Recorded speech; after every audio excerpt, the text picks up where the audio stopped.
Vegetarian masters, welcome back to our channel oneness vegetarianism. నా పేరు స్వప్నేశ్వరి.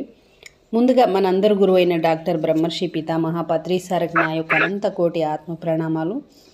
సత్యలోకవాసులకి, దివ్యలోకవాసులకి, మహాకరణ లోకవాసులకి, నక్షత్ర లోకవాసులకి, ఏంజల్స్కి, మహావతార్ బాబాజీకి, బుద్ధ భగవానుడికి, రాంప మాస్టర్, మహా ఉపాధ్యాయుడు, మాస్టర్ టీచర్, ఇమోటల్ గురువు అయిన తండ్రికి, పరమ గురువు అయిన తండ్రి, మహా గురువు, జగద్గురు, విశ్వగురువు అయిన పరమానంద యోగహంస గారికి, అలాగే సదానంద యోగి మహారాజ్కి కూడా నా యొక్క హృదయపూర్వక కృతజ్ఞతలు, ఆత్మ ప్రణామాలు.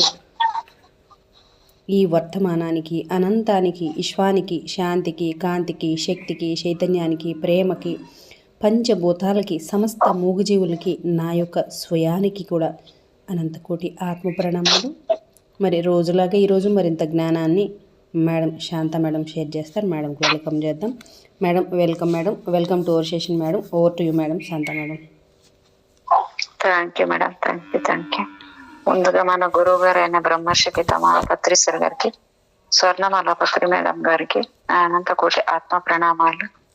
అలాగే విశ్వంలోని గురువులందరికీ కూడా అనంత కోటి ఆత్మ ప్రణామాల కృతజ్ఞతలు తెలియజేసుకుంటూ అన్నేస్ వెజిటేరియనిజం టీవీ వ్యవస్థ స్వప్నేశ్వర్ మేడం గారికి నా అనంత కోటి ఆత్మ ప్రణామాలు.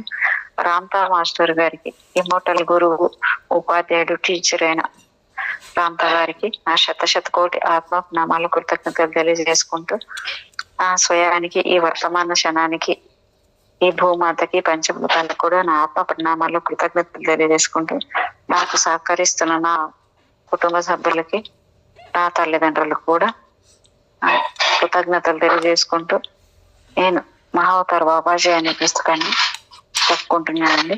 బాబాజీ ప్రెజెన్స్ తో థ్యాంక్ యూ. సహకరిస్తున్న మీ అందరికీ కూడా నా కృతజ్ఞతలు. Thank you.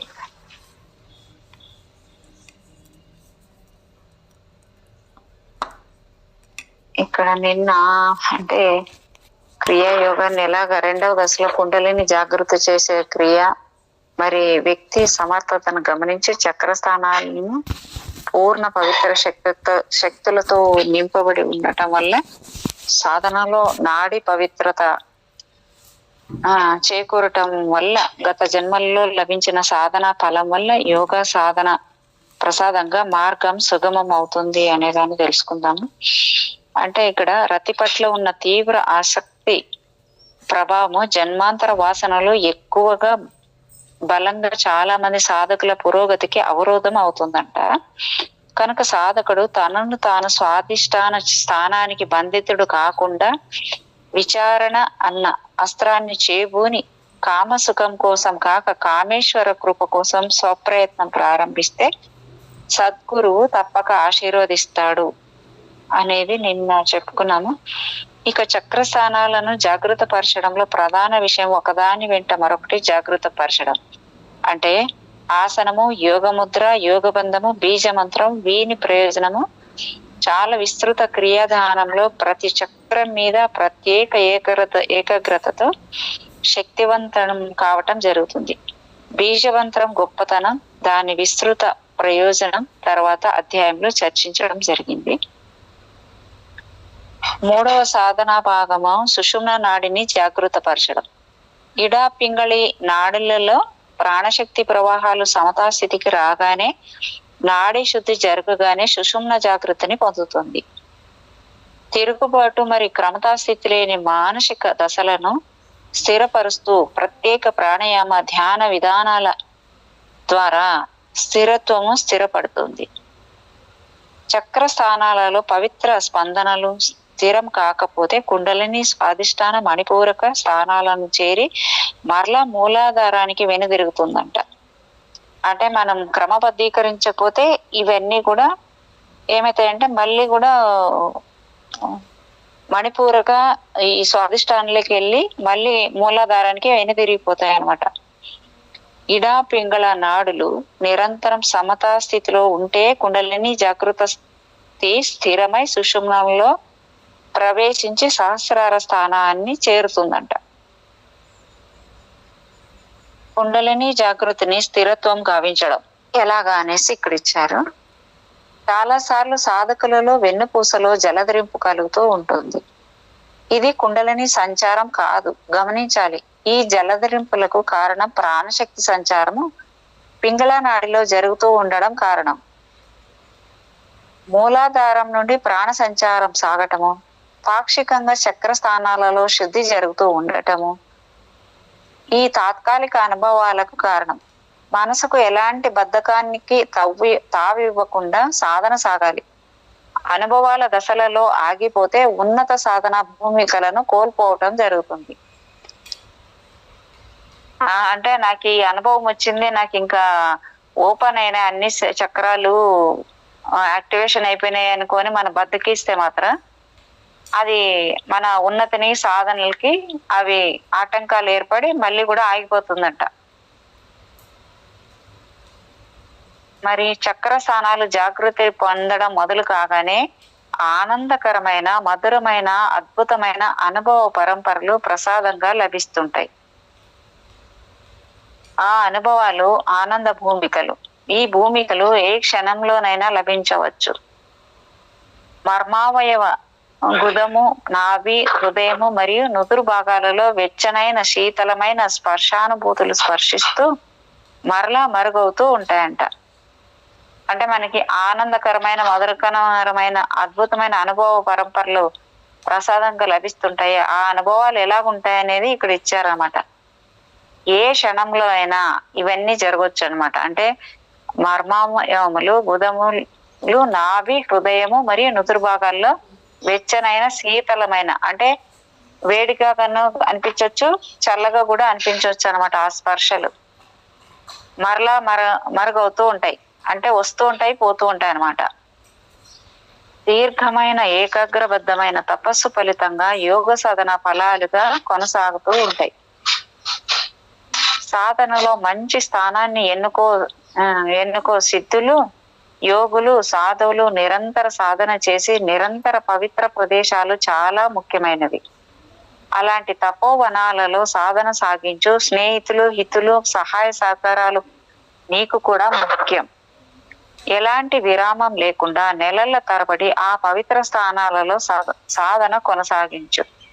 సమర్థ సద్గురు కృప నీకు నిరంతర గంగా ప్రవాహంలో లభించాలి అని కోరుకో. లభిస్తే నీ అంత భాగ్యశాలి ఎవరూ లేరని తెలుసుకో. ఆయన సమక్షంలో వేరు క్రియా సాధన ఫలాలను సొంతం చేసుకుంటూ ఎరుకు వైపు అడుగులు వేగంగా సాగుతాయి. సుషుమ్న ఎప్పుడు జాగృతిని పొందుతుందో దివ్య కాంతి దర్శనం తనలో లభిస్తుంది. వెన్ను అంతా కాంతి తరంగ నిలయంగా గోచరిస్తుంది. అంతేకాక వెన్ను వెంట వెచ్చదనము, జలుబు, జ్వరాలు, రకరకాల వాసనలు, ఊహలు, శరీరంలో అనేక భాగాలలో నొప్పులు కలుగుతూ ఉంటాయి. ఏకాంతము, దిగులు, శరీర భావాన్ని వదిలివేయటము, జరిగే సంఘటనల వల్ల నిర్లక్ష్య స్వభావము, తిరస్కార భావము అతని సహజ స్వభావాలు అవుతాయి. అతని మనోస్థితి ప్రకృతిలోని వృక్షాలు, జంతువులు, మనుష్యుల మనోభావాలు స్పష్టంగా చదివి కావాలనుకుంటే స్పందించగల శక్తి చేకూరుతుంది. కాలక్రమంలో జరగబోవు అన్ని సంఘటనలు ఆయన ఎరకలో ఉంటాయి.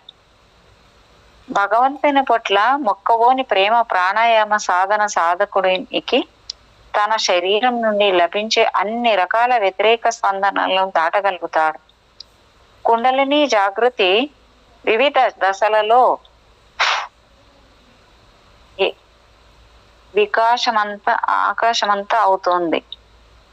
వికాసమంతం అవుతుంది. ప్రథమ దశలలో కనుబొమ్మల మధ్య దివ్య కాంతి దర్శనం, స్వల్ప కాల వ్యవధుల నుండి ఎక్కువ కాల వ్యవధులకు విస్తరించడం, 2 నాసికల నుండి సమంగా వాయు ప్రసారం జరగటము, ఈ అనుభవం రోజుల తరబడి ఎరుకలో ఉండటం జరుగుతుంది. ఇడా పింగళ నాడులలో సమత్వ ప్రాణశక్తి సంచారం నిరంతరం జరుగుతుంది. మేడం వింటున్నారా?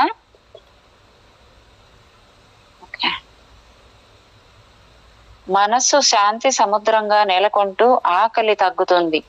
ఇలాంటి దశలలో నెమ్మదిగా మూలాధార స్థానం నుండి కరెంటు షాక్ వలె అనుభవం పొందుతూ సహస్రార స్థాయికి వెన్ను మధ్య నుండి సహస్రార స్థానాన్ని కుండలిని చేరుతుంది.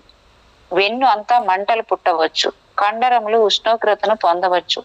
గంటల శబ్దాలు, వేణువాదాలు, సముద్ర ఘోష, డక్కా ధ్వని తరంగాలు, ఇలా ఎన్నో రకాల వాయిద్య ధ్వనులు వినబడతాయి. చిత్తం ఎప్పుడు నిర్మలమైపోతుందో వెంటనే అణచివేయబడ్డ కోరికలు నాగుల వలె బుసలు పెట్టి మరలా వాటంతటవే పూర్తిగా కొన్ని రోజులలో నిష్క్రమిస్తాయి. నిద్రలేమి, మానసిక శక్తులు, ఆకలి కోల్పోవటము, అధిక ఒత్తిడి, ఊహలు, దర్శనాలు కలుగుతూ తొందరగా అదృశ్యం అవుతాయి. కుండలిని శక్తి స్థిరత్వము దశను పొందిన తర్వాత విశ్వదృష్టి, విశ్వప్రేమ, అనంత ఆనందము, ఆత్మ దర్శనానుభవ స్థిర స్థితి ఆయన రూపం అవుతాయి. దీనిని యోగ పరిభాషలో సమాధి స్థితి అని, బౌద్ధుల పరిభాషలో నిర్యాణం అని. ఈ దశను పొందిన మహనీయుడు ఎంత కాలమైనా శ్వాసను స్థిరంగాను, గుండె స్పందనను నిలిపి ఇచ్ఛానుసారం గంటల లేదా రోజుల తరబడి ఉంచగలడు. అంతేగాక ఈ స్థితిలో స్థితమైన మహనీయుడు మరణించిన వాని వలె గోచరించిన ఆయన కన్నులలో అనంత కాంతి ప్రకాశిస్తూ ఉంటుంది. అటువంటి సమాధి స్థితిలో నెలకొన్న పుణ్యపురుషుని దేహాన్ని జాగ్రత్తగా కాపలా కాసి రక్షించుకోవాలి. లేని పక్షంలో మరణించారనుకొని సమాధి చేసిన, దహనం చేసిన ప్రమాదం అవుతుంది. మహనీయులు సమాధి స్థితిలో 21 రోజులు ఉంటే 21 రోజులు పూర్తి కాగానే క్రమంగా ఆయనను జాగృతిలోనికి తీసుకుని వచ్చే ప్రయత్నం చేయాలి. 21 రోజుల లోపు యోగులు తమ ఇష్టానుసారం ఎరుకను పొందగలరు. కానీ అంతకు మించి వారు మరలా భౌతిక స్థితి వచ్చే ప్రయత్నం చేయకపోవచ్చు. అందుకే ఈ జాగ్రత్తను తీసుకోవటం. పారవస్య దశలోని సమాధిలో యోగి తన ఇష్టానుసారం సాధారణ ప్రజ్ఞకు రాగలడు. యోగి అయినా యోగిని అయినా వెంటనే వారి ఇచ్ఛానుసారం ఉన్నత భూమికలలోనికి ప్రవేశించగలరు, వెనుతిరిగి రాగలరు. అనేక సార్లు మహోన్నత సాధనా ఫలమైన సమాధి స్థితి అన్న భూమిక సొంతం కావటం వల్ల ద్వంద్వాతీత స్థితిలో, నిరంతర వాస్తవ స్థితిలో, దివ్య స్మృతిలో నిరంతర జాగృతిశీలురై అన్ని భౌతిక స్థితులపై పూర్ణమైన పట్టుతో అన్ని దేహ స్థితులను అధిగమించి జీవిస్తారు. దివ్య గుణాలు నిరంతరం వారిలో ప్రవాహంలా జాలువారుతుంటాయి. అహంకారం అన్న ఛాయ వారి పరిసరాలలో చరించలేదు.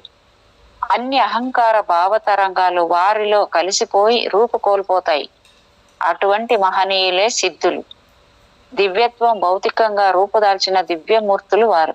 సంకల్ప మాత్రంతో మానసిక, శారీరక అన్ని రకాల దశలను అధిగమించగలరు.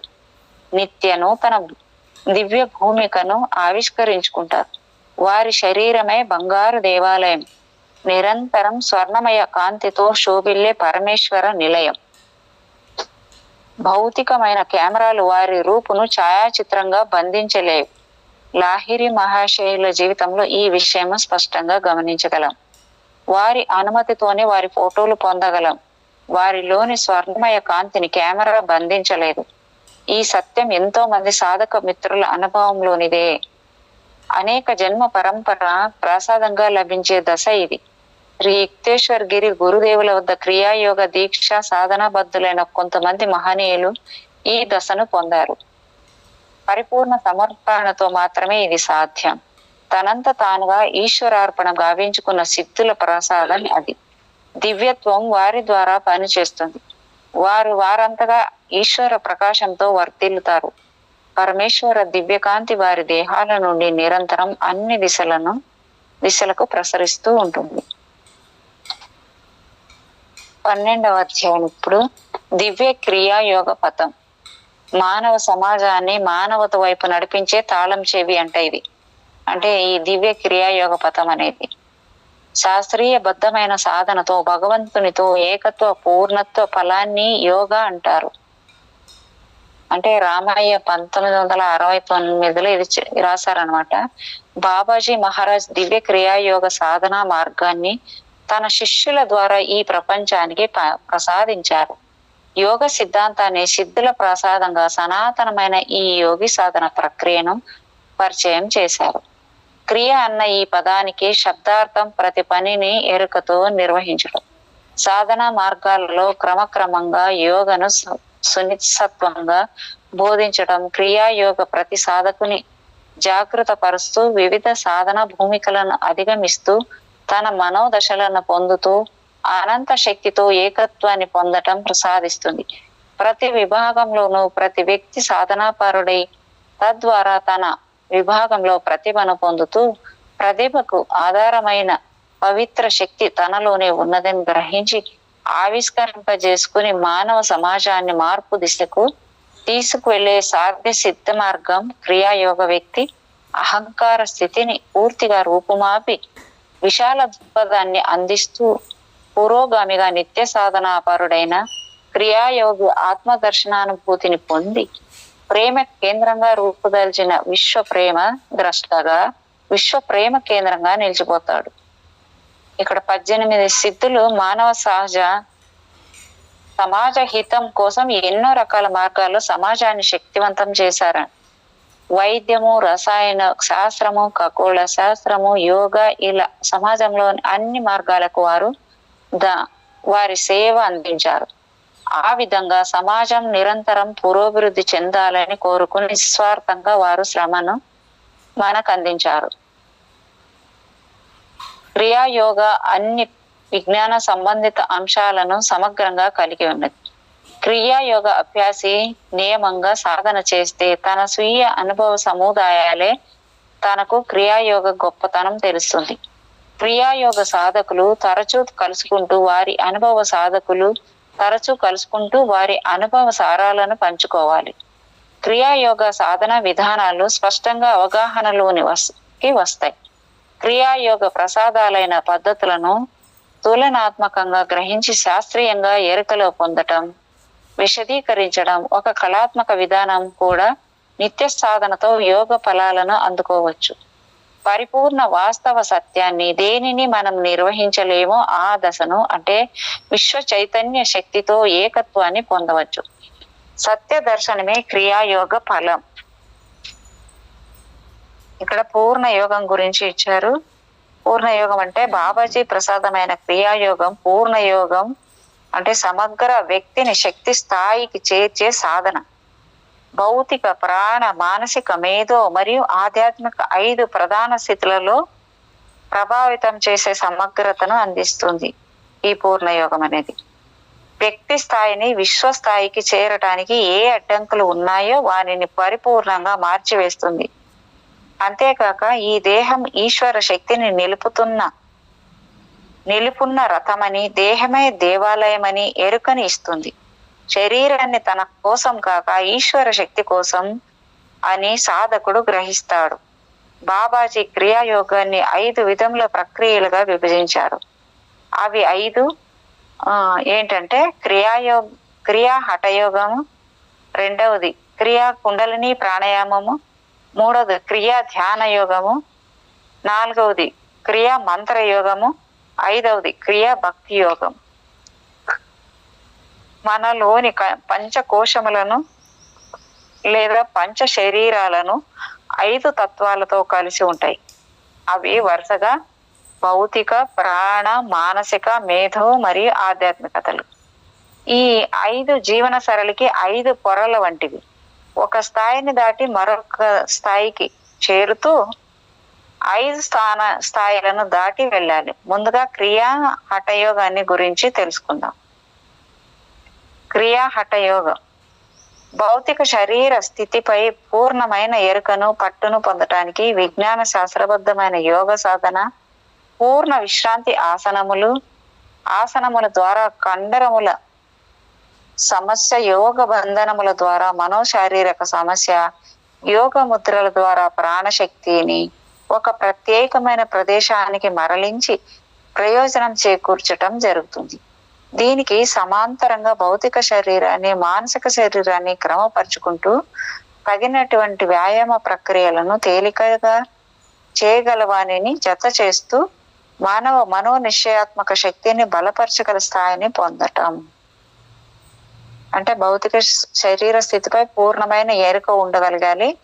పట్టును పొందటానికి విజ్ఞాన శాస్త్ర సంబద్ధమైన యోగ సాధన కూడా చేయాలి. మరి పూర్ణ విశ్రాంతి ఆసనముల ద్వారా కండరముల సమస్య యోగాలు అంటే ఇప్పుడు మనము ఫిజికల్ ఎక్సర్సైజెస్ అంటాం కదా, వాటిని అది చేయడం వల్ల బంధనముల ద్వారా శారీరక సమస్య, యోగ ముద్రల ద్వారా ప్రాణశక్తిని ఒక ప్రదేశం నుంచి ఇంకో ప్రదేశానికి మరలించి ప్రయోజనము చేకూర్చుకోవచ్చు మనము అనేది ఇక్కడ ఇచ్చారు. దీనికి సమాంతరంగా భౌతిక శరీరాన్ని, మానసిక శరీరాన్ని క్రమపరుచుకుంటూ తగినటువంటి వ్యాయామ ప్రక్రియలను తేలికగా చేయగల వానిని జత చేస్తూ మానవ మనోనిశ్చయాత్మక శక్తిని బలపరచగల స్థాయిని పొందటం. యోగ ఆసనములు, యోగ బంధనములు మరియు యోగ ముద్రలు సాధకుని యొక్క 5 స్థానాల్లో పూర్తి విశ్రాంతిని అందిస్తాయి. అంటే ఇవన్నీ ఈ స్థితులు చేరుకున్నప్పుడు మనకి నిద్ర కూడా అక్కర్లేదు, ఆకలి కూడా వేయదు, ఈ స్థితికి చేరుకోవాలి అన్నట్టుగా ఇక్కడ తెలియజేశారన్నమాట. అంతేగాక అంతర్గతంగా శరీరంలో ఉన్న అవయవాలకు, గ్రంథులకు మాలిష్ లాగా పనిచేసి భౌతిక శరీరాన్ని ఆరోగ్యవంతంగా స్థిరపరుస్తాయి. అంతేకాక శరీర మధుమేహం, శ్వాస సంబంధమైన వ్యాధులకు, రక్తపోటు లాంటి సమస్యలకు గురి కాకుండా మనోస్థితిని, ఆవేశాలు అనేక విషకోరలలో చిక్కుకోకుండా సంరక్షిస్తాయి. మానవ జన్మకు మహత్తర శాపమైన అనారోగ్య స్థాయి నుంచి భౌతిక దేహాన్ని సంరక్షిస్తూ ప్రశాంత స్థితిని వృద్ధిపరుస్తూ ధ్యాన ప్రక్రియకు మరింత సహకరిస్తాయి. ఈ యోగ ఆసనములన్నీ కూడా ఒత్తిడి వల్ల మనసుకు కలిగే అన్ని అవరోధాలను అధిగమింపచేసి ధ్యాన ప్రక్రియలు జాగృతి లేదా ఎరుక మరింత శక్తివంతంగా అనుభవంలోనికి వచ్చేటట్లుగా చేస్తాయి. శారీరక ధర్మాలను సక్రమంగా క్రమంగా ఉత్తేజపరిచే విషయాలను, క్రియా హఠ యోగ ప్రసాదాలను 11వ అధ్యాయంలో చర్చించుకున్నాం. బాబాజీ క్రియాయోగ సాధనలే అతి ముఖ్యమైన 18 ఆసనములను సాధన చేయటం జరుగుతుంది. వాటి వివరాలను ఈ క్రింది పొందుపరుస్తున్నాం. అంటే ఆయన క్రియాయోగాలు ఏవంటే 18గా విభజించి చెప్పారన్నమాట. ఆయన చెప్పినవి ముఖ్యమైనవి ఏంటంటే ఆసన నమస్కారము, సూర్య నమస్కారము, సర్వాంగాసనము 3వది, 4వది మత్స్యాసనము, 5వది పాదహస్తాసనము, 6వది ధనురాసనము, 7వది విపరీత కరణీ ఆసనము, 8వది అర్ధమత్స్యాసనము, అర్ధమత్స్యాసనం. ఓకే. 9వది హలాసనము, 10వది భుజంగాసనము, 11వది యోగ ముద్రాసనము, 12వది అర్ధచక్రాసనము, 13వది పశ్చిమోత్తరాసనము, 14వది శలభాసనము, 15వది వజ్రోలి ముద్రాసనము, 16వది సుప్త వజ్రాసనము, 17వది త్రికోణాసనము, 18 పూర్ణ శవశాంతి ఆసనం. ఈ శవశాంతి ఆసనం అంటే ఇది మనము పడుకొని చేసేది కదా మేడం, ఇది శవాసనం అంటాం కదా, శవాసనం. ఓకే మేడం, ఇది ఆసన నమస్కారం అంటే మనము కూర్చొని పెట్టేదే, నిల్చుకొని నమస్కారం చేసుకునేది? ఇది ఆసన నమస్కారం. ఆసన నమస్కారం కూర్చోని మేడం, కూర్చోనైనా. ఈ సూర్య నమస్కారం అయితే తెలుసు. సర్వాంగాసనం అంటే ఏది మేడం? సర్వాంగాసనము కూడా నాకు తెలుసు మేడం, కానీ అది చేసినప్పుడు దాని భంగిమ అనేది మనకు గుర్తుంటుంది. ఇప్పుడు అట్లా గుర్తు రావట్లేదు నాకు. సర్వాంగాసనం కూడా తెలుసు. ఓకే. ఈ అంటే ఈ మత్స్యాసనం అంటే ఇది చేపలాగా ఆసనం వేసుకునేదా మేడం? మరి కింద బాడీ ఎంత అలాగా ముందు వెనకాల కాళ్ళు చేతులు కొంచెం ఇట్లా పైకి, పొట్ట అంత బాడీ ఎంత కింద ఉంటుంది. Okay okay. పొట్ట మాత్రం ఉంటది, ఆ తల కాళ్ళు కూడా పైకి లేపినట్టుగా చేశారు. కొంచెం పైకి లేపి చేతులు కొంచెం పైకి లేపడం, ఇట్లా నీళ్ళ మీద తేలినట్టుగా. అది అర్థమైంది మేడం. ఇది పాదహస్తాసనం అంటే ఏంటి మేడం? పాదహస్తాసనం లేదు మేడం, అంటే పాదాల కింద చేతులు పెట్టి కొంతమంది చేస్తారు కదా మేడం, అదే అనుకుంటా పాదహస్తాసనం అంటే ఇప్పుడు పేర్లు చాలా చెప్తున్నారు వాళ్ళు, పేర్లు కాదు మనకు ప్రాక్టికల్గా చేసేటప్పుడు ఇవేంది అర్థమవుతుంది, కానీ పేర్లు కరెక్ట్గా మనకు అర్థం కావట్లేదు. పేర్లు ఎన్నో ఉంటాయి కదా, పేర్లు కానీ కాదు, చేయడం మనకు ప్రాక్టికల్గా అర్థమవుతుంది, వస్తాయి. అదే అదే ఈయన 18 ఇచ్చాడు మేడం ఇవన్నీ. వజ్రోలి ముద్రాసనం అనేది అంటే వజ్రాసనం ఇవన్నీ అనుకుంటా నాకు తెలిసి. ఓకే, ఇక్కడ క్రియాకుండలిని ప్రాణాయామ గురించి ఇచ్చాడు. శాస్త్ర విజ్ఞానబద్ధమైన శ్వాస నియంత్రణ సాధననే క్రియాకుండలిని ప్రాణాయామం అని అంటారంట. బాబాజీ దివ్య యోగ ప్రణాళికలో ఇది మహోన్నత మహత్తర సాధనా శక్తి. వెన్నుపూస చివర మూలాధార స్థానంలో అనంత గుప్త శక్తిని నిధిగా చేసుకున్న కుండలిని శక్తిని నాడీ స్థానాలను శక్తివంతం చేయగల జాగృత పరచగల సాధన రూపం. క్రమం తప్పక నిరంతర సాధకుడైన ఆ క్రియాయోగి క్రమక్రమంగా నాడీ స్థానంలో చక్ర స్థానాలలో పవిత్రతను జాగృతం చేస్తూ మనోశక్తి దశలను క్రమక్రమంగా సక్రమంగా అధిగమిస్తూ పంచకోశాలలో పంచ స్థానాలలో పూర్ణత్వం అనే పవిత్ర శక్తిని నింపుకుంటూ శ్వాసరాహిత్య స్థితిని సొంతం చేసుకొని దివ్య సమాధిని పొందగలరు. క్రియా ధ్యాన యోగ. మనస్సు అనేది పిల్లపోతి వంటిది. ఆ పిల్లపోతి కోరికలనే మధువును తాగింది. ఈ పైన గర్వమనే తేనెటీగ కుట్టింది. ఇక దాని స్థితి ఎలా ఉంటుంది వర్ణించగలమా? అటువంటి మానసిక దశ మనందరిది. ఇలాంటి మనోస్థితి క్రియా ధ్యాన యోగ సాధనా శక్తితో క్రమతలోకి తెచ్చుకోవాలి. 5 ఇంద్రియముల మూలస్థానమైన పంచస్థానాలు, దృష్టి మూల కేంద్రాన్ని, స్పర్శ మూల కేంద్రాన్ని, శ్రవణ మూల కేంద్రాన్ని పావనం శక్తివంతం చేస్తుంది క్రమ ధ్యాన యోగం. మేడం, స్పర్శ మూల కేంద్రం అంటే ఏంటి మేడం?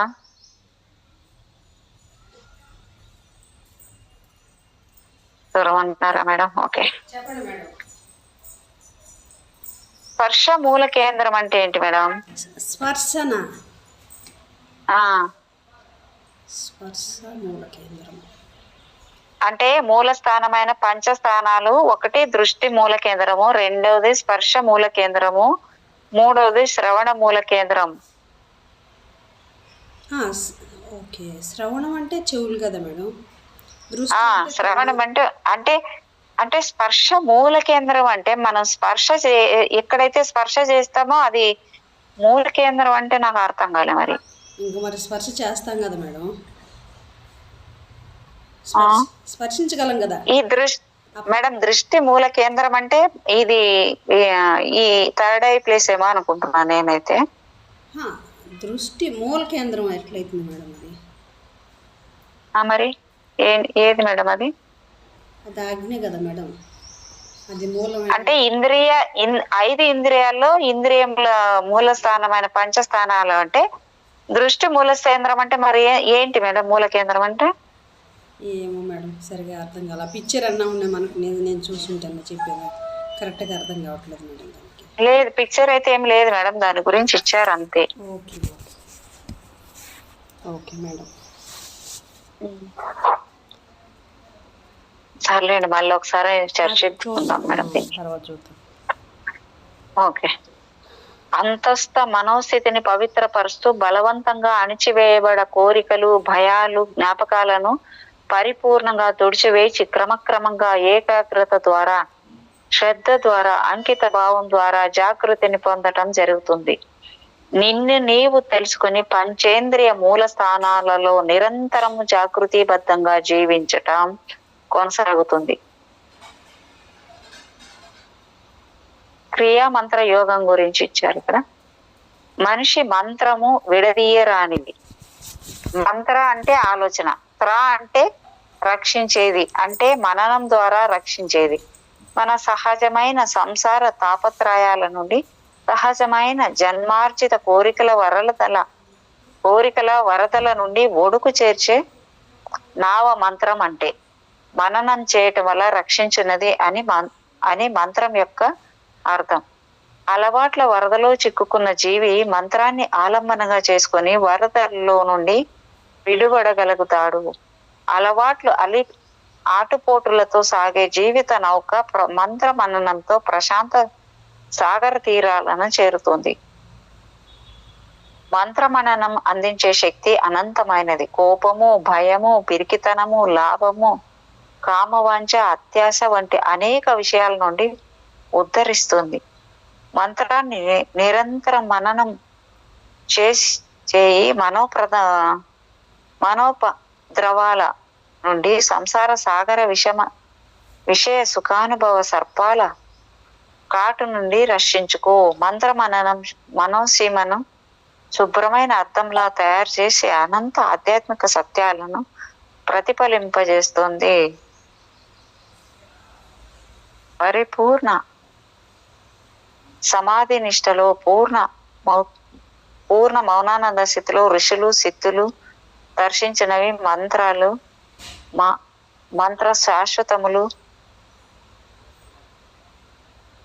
అవి ఎప్పుడు ఉన్నత భూమికల్లో ఉంటాయి. మనస్సు పూర్తిగా నిర్మల మౌన దశను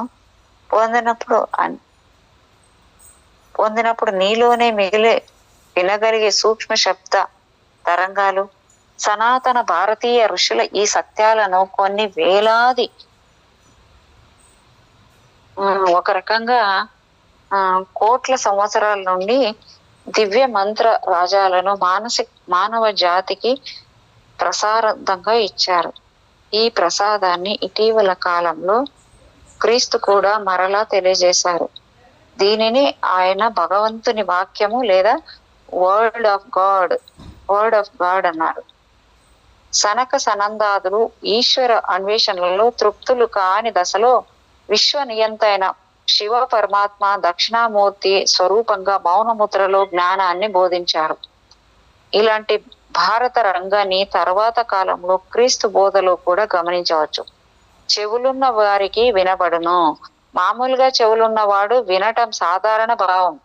మనం మాట్లాడే సంస్కృతము, హిందీ, ఇంగ్లీషు, ఫ్రెంచి ఇలా భాషలను వినటం సహజం.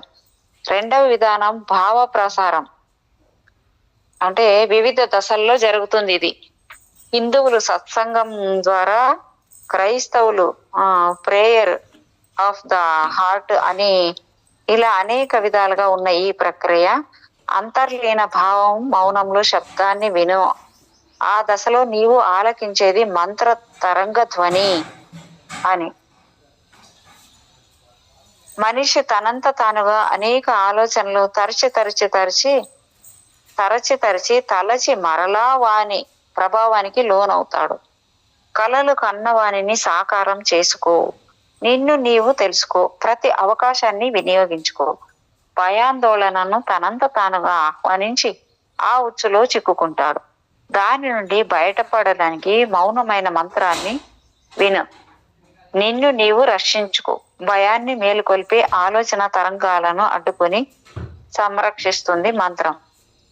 ఆలోచన తరంగాలు కోరికల వరదల ప్రవాహంగా మనో వీధిలోకి ప్రవహింపజేస్తాయి. మనస్సును నిరాశకు గురి చేస్తాయి. గందరగోళాన్ని ఆవిష్కరింపజేస్తాయి. కోరికల సంకెళ్ళు నిన్ను నీవు గమనించే శక్తి నిర్వీర్యపరుస్తాయి.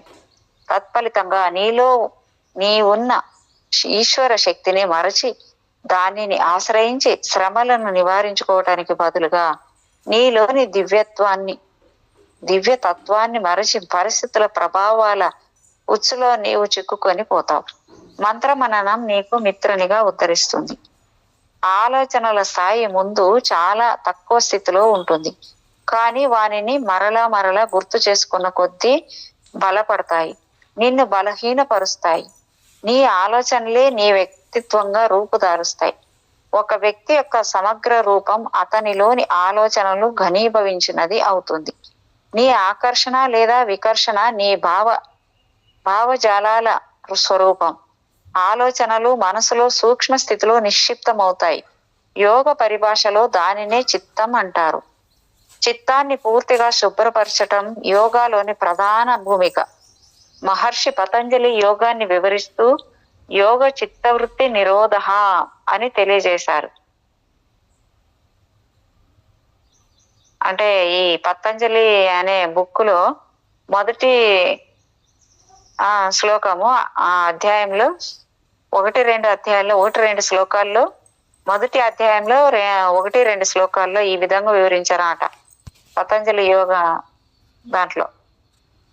అంటే యోగ చిత్తవృత్తి నిరోధ అనే దాని గురించి బాగా తెలియజేశారంట. మౌనంగా మంత్రాన్ని మననం చేయి. మననం వల్ల మంత్రం నుండి లభించే అనంత శక్తి నీలోని బుద్ధిని ప్రేరేపిస్తోంది. ఇదే క్రియా మంత్రం యోగలోని అంతర్యం. మంత్రాన్ని మననం చేయటానికి జపమని లేదా మంత్ర సాధన అని అంటారు. మంత్రం నీలో ముందు శాంతిని, ఆనందాన్ని, ప్రకాశాన్ని, జాగృతిని ప్రసాదిస్తుంది. ఈ ప్రక్రియ నిన్ను నీవు ఆవిష్కరించుకున్న ఎరుక వైపు అడుగులు వేయిస్తుంది. నీ బుద్ధి ప్రేరేపించబడి ఎలాంటి విషయాన్నైనా సమర్థవంతంగా నిర్వహించే శక్తిని అందిస్తుంది. నిరంతరం సృజనాత్మకత ఆలోచన సరళిని అందిస్తుంది. భౌతిక స్థాయి నుండి వెన్నులో నిశ్చిత్తమైన చక్ర స్థాయికి నిన్ను చేర్చి ఉన్నత ఆధ్యాత్మిక భూమికలను ఆవిష్కరింపజేస్తుంది. మంత్రం అంటే దివ్యత్వం నెలకొన్న మహిమాన్విత శబ్ద తరంగం. చాలా మంది అది కేవలం ఒక దివ్య దేవత రూపానికి మాత్రమే సంబంధించినది అని భ్రమపడతారు. మంత్రం విశ్వ చైతన్యాన్ని తనలో దాచుకున్న శక్తి రూపం. సృష్టి ప్రారంభంలో మంత్ర శబ్ద తరంగం మాత్రమే ఉన్నది. ఆ దివ్య మంత్ర శబ్ద తరంగం దైవం యొక్క ప్రతిరూపం, సాక్షాత్తు దైవం అనే ఋషుల రచనం. ఇదే సత్యాన్ని మన బైబిల్లో కూడా జాన్ ఋషిపుంగ 1:3 నీవు గమనిస్తాం. అంటే నిజంగా మనోస్థితి క్రమంగా ఆలోచిస్తే ఏ మత బోధనలకు తావు లేదు కదా. In the beginning was the world and the world was with God and word was God. All things were made by him and without him was not anything made that was made అనే దాన్ని John అనే ఆయన రాశాడంట. ఈ భారతీయ ఋషి పుంగవులు సర్వ కల్విదం బ్రహ్మ అని madam మీరు చెప్పారు కదా మేడం, సర్వ కల్విదం బ్రహ్మ అని అంటే ఓం ఇత్యేకాక్షరం బ్రహ్మ అని ఎన్ని యుగాల నాడు ప్రవచించారో కదా. ఎంత బాగుంది మేడం ఇది. ఇత్యేకాక్షరం మేడం. ఈ జాగ్రత్తగా గమనిస్తే విశ్వమంతా ఒకే సత్యం పరిడవిల్లుతోంది కదా. ఈ దివ్య ప్రణవ శక్తి జగన్మాత శక్తికి మారు రూపు. అంతేకాక మంత్రబీజ ఉచ్చారణ నీలోని సృజనాత్మకతను జాగృతపరుస్తుంది. నిన్ను నీలోని విశ్వంలోని అనంత శక్తితో అనుసంధానం చేస్తుంది. అనంత విశ్వస్పందన తరంగము మంత్రంలో నెలకొని మననం నిరంతరం జరుగుగా నీలోని ప్రతి కణం ఆ దివ్య శబ్ద చైతన్యంతో నింపబడి బ్రహ్మ తనంత తానుగా నీలోని ఆవిష్కరింపబడుతుంది. ఒక్కొక్క బీజము ఈ విశ్వశక్తిని తనలో నిశ్చిత్తం చేసుకుని ఉంటుంది. ప్రతి మంత్ర బీజ తరంగంలో సృజనాత్మకత శక్తి ఉంది. ఈ బీజ తరంగ వికాసము రేఖా గణితం ఆధారంగా యంత్ర రూపంగా లభించబడింది. వెన్నులో ప్రతి చక్ర స్థానంలో నెలకొన్న బీజము దాని అధిష్టాన దేవత. అంటే ఈ చక్రాలు చేసేటప్పుడు లం వం అని చెప్తాం కదా మేడం, అవే కదా మేడం ఇక్కడ. అధిష్టాన దేవత, దానికి ప్రతిరూపమైన మంత్రం సిద్ధులచే రూపకల్పన చేయబడింది. మంత్ర మననాన్ని యంత్ర రచనను సంయోగపరుస్తూ బీజంలోని నిరాకార శక్తిని సాకార శక్తిగా రూపాంతరం చేసి తద్వారా ఈశ్వర దివ్య ఆశీర్వచనాలు సాధకుడు పొంది తన్ను తాను ఎలా తెలుసుకోవాలి సిద్ధులు శాస్త్రబద్ధంగా రూపొందించి క్రియా మంత్ర యోగాన్ని మానవ జాతికి అందించారు. గాఢాంధకారంలో వెలుగులు ప్రసాదించే దివ్య జ్యోతి వంటిది మంత్రం. కర్మానుభవాల పరంపరను, జన్మార్జిత కర్మ రూపమైన రోగ సంపదను నిర్వీర్యం చేయగల శక్తి మంత్రం. ఇంద్రియ ప్రవృత్తులకు లోబడి బలహీనమైన జీవన స్రవంతిని పునరుద్ధరించి క్రమంగా సక్రమ స్థితికి తీసుకురాగల దివ్యశక్తి మంత్రం. సమానత ఆత్మనిష్ట ప్రసాదించే దివ్య భూమిక మంత్రం. నిరాశ నిస్పృహలను అంతమొందించే అనంత సంపద మంత్రం. మంత్రం మనసుకు శాంతిని క్రాంతిని అందించే ఆనందమయ బృందావనం. తన శారీరక సుఖానుభవాలకు కాక తన్ను తాను తెలుసుకోవటానికి విశ్వ శ్రేయస్సుకు మంత్రం వినియోగించబడాలంట. వైరాగ్యం పెంచుకుంటూ ఈశ్వర సందర్శానుభూతికై తప్పించే మనోస్థితికి కల్పవృక్షం మంత్రం. ప్రతి మంత్రము నమః అన్న పదాలతో ముగుస్తుంది. నమః అంటే నా అంత నేనుగా సమర్పించుకుంటున్నాను అని అర్థం.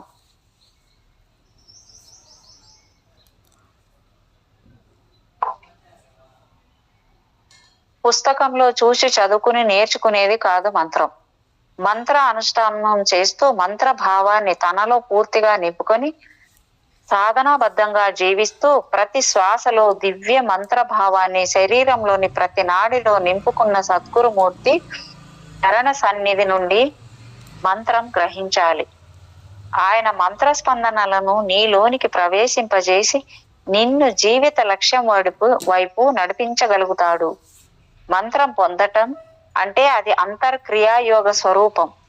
బాహ్యంలో అంతరంలో దివ్య స్పందనను భావన చేస్తూ అనేక యోగ ప్రక్రియలలో శారీరక మానసిక శుద్ధి సమకూర్చుకుంటూ సాగే యోగ సాధన స్వరూపం క్రియా మంత్ర యోగ అనేది. అంటే ఇక్కడ క్రియా భక్తి యోగ అని ఇచ్చారు. ఇక్కడ ప్రేమ భక్తుల పాలు తేనెల మేళవింపు క్రియా భక్తి యోగ. ఇది జెట్ విమాన ప్రయాణం వలె వేగవంతమైన దివ్య భజన గానామృతం. పవిత్ర మంత్రమాలిక మననం, దివ్య స్తోత్ర పారాయణం, పవిత్ర అర్చన భాగం మరియు పుణ్యక్షేత్రాల సందర్శనం అన్నీ కలిసి సాధకుని వేగవంతంగా సత్యం వైపుకు అడుగులు వేయిస్తాయి. నిజబోధ రూపం శివోహం శివోహం అన్న దివ్య సత్యాన్ని ఆవిష్కరింపజేస్తాయి. క్రమక్రమంగా మనోసీమ మహేశ్వర సీమగా మాధవ సేవగా రూపాంతరం చెంది నిస్వార్థ ఆనంద ప్రేమతో జీవితం తడిసి ముద్దై సర్వం శివమయం జగత్తు, సర్వం శక్తిమయం జగత్తు, వాసుదేవ సర్వమితి అన్న భావపరం సంపద వాస్తవ సంపదగా పొంది ధన్యుడవుతాడు సాధకుడు. ప్రేమ భావన మరియు భక్తి భావన స్థిరంగా ఉండాలి.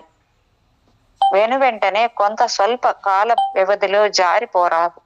మనిషిలోని సహజమైన బలహీనతలు అధోముఖ ప్రయాణం వైపు పరుగులు పెట్టిస్తాయి. కనుక పూర్తి సమర్పణ భావాన్ని నిరంతరం ఎప్పటికప్పుడు నిత్య నూతనంగా సాధకుడు గమనించుకుంటూ ముందుకు సాగాలి.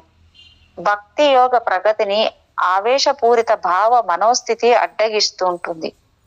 అలాగే వాస్తవంగాని అంద ప్రలోభాలు ప్రతిసారి సాధకునికి అడ్డుపడుతూ ఉంటాయి. అవాస్తవ స్థితిని వాస్తవ స్థితి అని భావించే పద్ధతులు తటస్థపడతాయి. ఈ దశలో సాధకుని మనోస్థితి నిశ్చలం కావటానికి క్రియా హఠయోగ ధ్యాన ప్రక్రియ కర్మయోగ మంత్రయోగ అతని సాధనకు బలాన్ని చేకూరుస్తాయి. క్రియా కర్మయోగ అనే దాన్ని ఇక్కడ ఇస్తున్నారు. క్రియా కర్మయోగ అనే దాని గురించి అంటే కర్మ చేయటందే నీ అధికారము ఫలము నందు కాదు అన్నది శ్రీకృష్ణమూర్తి బోధ అయిన గీతావాక్యం. అంటే భగవద్గీతలో 2వ అధ్యాయంలో 47-48 శ్లోకాలతో పరమాత్మ క్రియా కర్మయోగ భావాలను చక్కగా వివరించారు. ప్రతిభతో ప్రతిఫలాపేక్ష దృష్టితో కాక సమర్థవంతంగాని నియమిత కర్మ చేయి అన్న గీతావాక్య రూపమే క్రియాయోగ. సహజంగా పనిచేయటం వల్ల నాకు ఆనందం లభిస్తుంది అని పనిలో ఆనందాన్ని వెతుక్కోవటం గందరగోళానికి దారితీస్తుంది. పరిమితులకు లోబడి పనిలో ఆనందమున్న ఉన్నదన్న భావనలో ఆనందాన్ని వెతుకుతుంటాం. ఇక నిజమైన కర్మయోగ సాధకుడు అలాంటి ఆలోచన చేయడు. పని చేయటం వల్ల కలిగే ఫలితానందాన్ని కాక పని చేయటం కర్తవ్యం. ఎలాంటి పరిస్థితులలోనైనా తన సమర్థతకు తగ్గినట్లు పని చేయడం, ఈ భావన తను చేయు పని పట్ల గల ప్రేమ పూర్వక ఇష్టతను వ్యక్తం చేయటం, పనిని దైవ సేవగా భావన చేయటం, అందువల్ల ఫలితానికి మాత్రమే కట్టుబడక జీవించటం వల్ల తాను మరలా మరలా కొత్త కర్మలు చేస్తూ వానిని ఫలితాల వలలో చిక్కుకొనకుండా నిరంతర శాంతి మందిరంగా జీవించడం, అంతేకాక తాను చేయు పనిని అయినా మరింత సమర్థవంతంగా నిర్వహించడం, ఉన్నత మనోభూమికల అనుభవంతో అహంకార రహితంగా జీవించటం. క్రియా కర్మయోగ ప్రసాదం అనేక గంటలు కొన్ని వారాల పాటు ఇతరుల ప్రయోజనం కోసం ప్రారంభించి చేయటం. క్రియా కర్మయోగ సాధనలో తొలిమెట్టు అహంకారానికి దూరంగా వివేకాన్ని మదిలో నింపుకొని నిత్యానిత్య వివేక దృష్టితో జీవిస్తూ తాను ఏ పనిని చేయటం లేదని, ఏ పనికైనా తనలోని విశ్వశక్తి మాత్రమే కారణమని తెలుసుకొని కేవలం తాను పరికరాన్ని అని గ్రహించి ప్రేమ నిండిన అదితో తన సేవ కొనసాగిస్తాడు. అనంత సముద్రంలో ఎగిసిపడే అల ఎటువంటిదో తాను కూడా విశ్వచేతన శక్తి అనే మహాసాగరంలో ఒక చిన్న నీటి బిందువును అని గ్రహించి జీవిస్తాడు. అహంకారం మూలంగా ఆయనలో ఎలాంటి కోరికలు తలెత్తవు.